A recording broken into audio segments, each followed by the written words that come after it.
I'm Alana Howard and I'm the founder of Cosmopolitan Academy. Today we're actually going to be talking about the importance of brow mapping.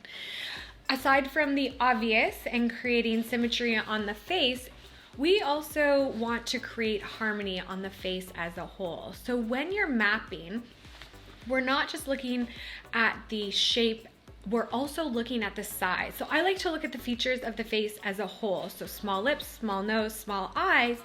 You're gonna naturally draw a smaller brow. You don't want anything on the face to exist in isolation. So that's the hardest part sometimes, is creating that facial symmetry and facial harmony when you're mapping. So it's super, super important. And on top of that, when mapping's done right, it can actually create the illusion of a natural facelift, which nobody complains about. So let's jump right in. First, when you're starting to map, you want to make sure that your pencil is very sharp. That is paramount to get nice, precise lines. Secondly, I want to line my shoulders up with my clients, and sometimes I tell them I'm going to be in your personal space for a moment because I need to use her face as a whole and be working on her nose as well as the brows. I'm going to create my starting point. So, in a perfect world, the nose is directly in the middle of the face, which we have here. So I'm going to be using the nostrils right in the middle, and I go straight up, create a line down. That is where the brow will start. And I'm going to create this on both sides.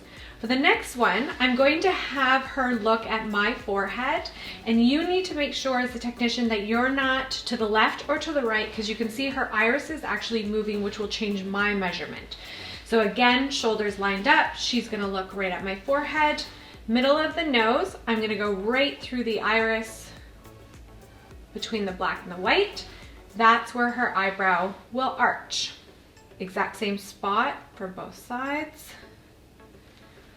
And then to end, I'm going to sneak under the nostril, under these lashes, and mark the end. I need to make sure that my measurements are correct, okay? There is human error, so always double check your work. Make sure the start to the arch is the same, and then end to end.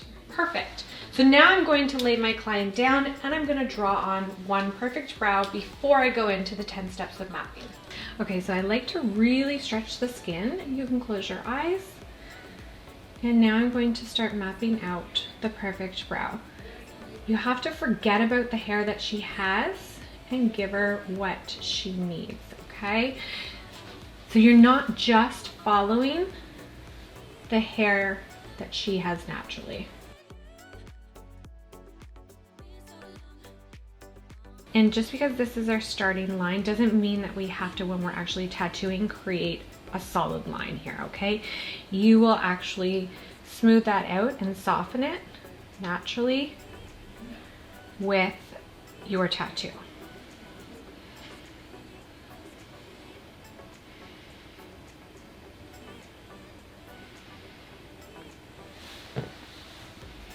You can either use a baby wipe as your magic eraser if you need to clean up any lines just on your nail, or you can take your micro swab, cover it with a baby wipe, and then use that to clean anything up.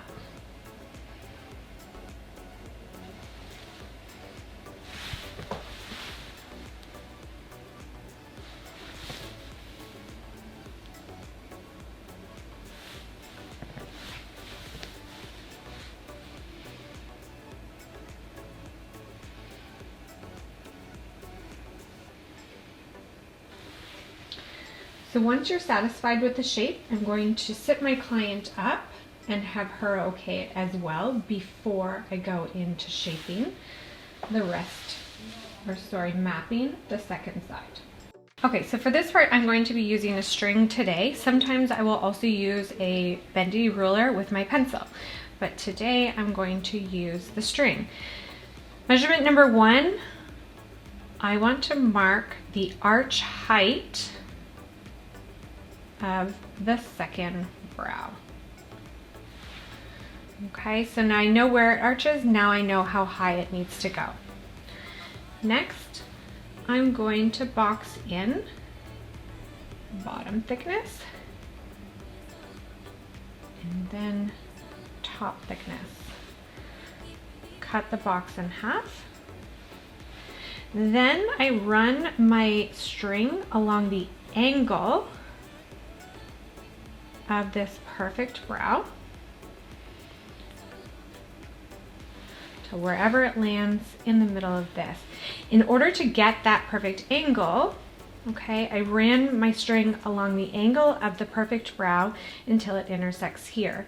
So in order to mirror that on the other side, I have to run my string through this point of intersection, your top thickness, and not stop until you get to your arch height. So take your time with this one.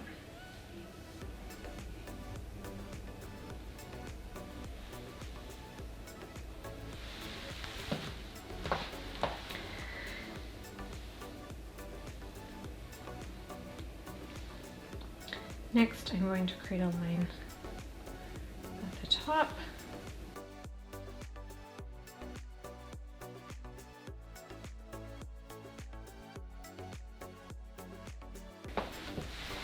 Now for the rest here, now that I've got the top shape, and because you will have chalk on your hands, wipe that off first before you grab your pencil again so that it doesn't get all over your client or yourself.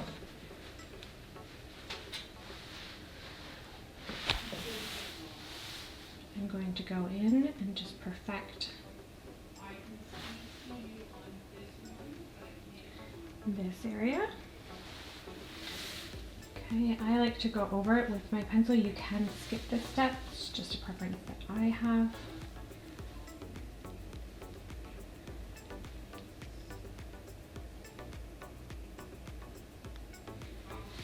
Okay, last measurement before I'm going to add the bottom line and bottom shape. I need to measure how thick my arch is so I can connect those dots. Hold that measurement, come to the other side, and mark the thickness. But then I can go in, go from your bottom thickness, and don't stop until it touches your arch thickness. Again, keep stretching that skin, and then close in the eyebrow. Before I set her up and have her look at anything, I'm going to clean up all my lines.